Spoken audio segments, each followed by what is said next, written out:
Bonjour, aujourd'hui c'est le 14 octobre et notre méditation est basée sur Romains chapitre 15, verset 3. En effet, Christ n'a pas recherché ce qui lui plaisait, mais comme il est écrit, les injures de ceux qui t'insultèrent sont tombées sur moi. Très intéressant cette citation qui vient du psaume 69, verset 10. L'amour que j'ai pour ta maison est en moi comme un feu qui me consume. Et les insultes des hommes qui t'insultent sont retombées sur moi. On voit bien qu'il parle de la maison de Dieu ici, dans ce psaume messianique. Et donc, les insultes ici, ce sont les insultes que les hommes, en fait, quand ils insultent Dieu. Et le Messie prendrait sur lui toutes ces insultes. Cette exhortation de Paul, elle est très proche de celle de Philippiens, quand il veut donc donner une exhortation pour apaiser les esprits des gens dans l'église de Philippe à cause d'une discorde. On ne raconte pas trop ce que c'est que cette discorde, mais certains pensent qu'il y avait un esprit de rivalité entre des responsables des groupes de maisons, c'est-à-dire des églises locales de l'époque. Et Paul va donc écrire Philippiens, dans le texte qui est dans le chapitre 2 de la lettre Philippiens. J'ai déjà cité ce texte plusieurs fois pendant ces méditations.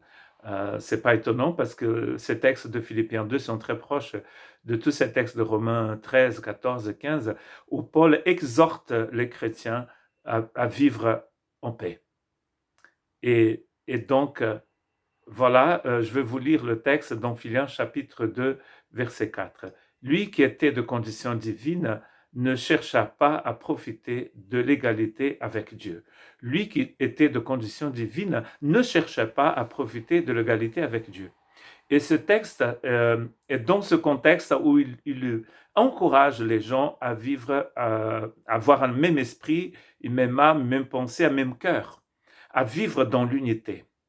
En oubliant les différends, en s'humiliant pour honorer l'autre, pour casser donc justement cette chaîne, ce courant infernal que nous mettons en place quand nous exaltons nous-mêmes, quand nous mettons nous-mêmes sur le trône et nous pensons que nous sommes supérieurs aux autres. L'exemple suprême, bien sûr, ici, c'est le Christ, qui étant de condition divine, il nous dit ici, ne chercha pas à profiter de cette égalité avec Dieu. Et la suite, elle nous dit qu'il devient homme. Et pas que homme, il devient aussi esclave, serviteur de tous. Et en plus, il va mourir une mort atroce. Une mort qui était destinée à des personnes, les pires personnes de la société. Même les citoyens romains ne pouvaient pas être crucifiés. Et donc, vous voyez, l'exemple que nous avons suprême ici, c'est le Christ. Et dans Philippiens chapitre 2, mais aussi dans Romains chapitre 15. C'est dans le contexte de la méditation d'hier où Paul a dit que nous devions d'abord plaire aux autres que plaire à nous-mêmes. Et ensuite, il dit le Christ lui-même a fait pareil. Si l'exemple était Paul lui-même, ou Pierre, ou Jean, ou un autre apôtre, ou une autre personne appelée par certains chrétiens comme des saints, si l'exemple était ces personnes-là, finalement, ça ne servirait pas à grand-chose.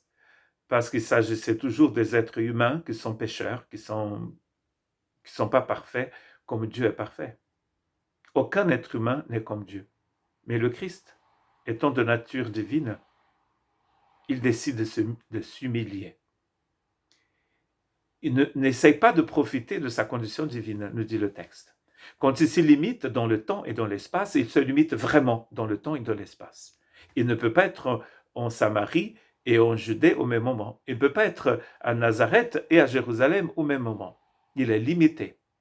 Pour qu'il puisse prêcher dans le temple de Jérusalem, il va devoir marcher comme tout le monde. Il va devoir se déplacer dans l'espace. C'est une limitation que nous avons. Moi, j'ai ma famille au Brésil, par une grosse partie, enfin toute ma famille est au Brésil, ma famille est brésilienne, et je ne peux pas être avec eux et être avec ma femme et mes filles qui sont ici en Europe, en France. Ma femme étant d'Angleterre. Ma femme non plus ne veut pas être en Angleterre et en France au même moment. On est limité. On est limité, ce corps nous limite. Jésus s'est limité. C'est ce que le texte est en train de dire. Lui qui est omnipotent, omniscient, il se limite dans le temps et dans l'espace. Ça, c'est une grande humiliation. Il s'abaisse. Il s'abaisse et continue de s'abaisser jusqu'à mourir sur la croix. Quel exemple plus grand pourrions-nous avoir? Vous ne trouvez pas étonnant que le Christ se lève au milieu de tous et dise « Venez à moi, je suis humble de cœur ».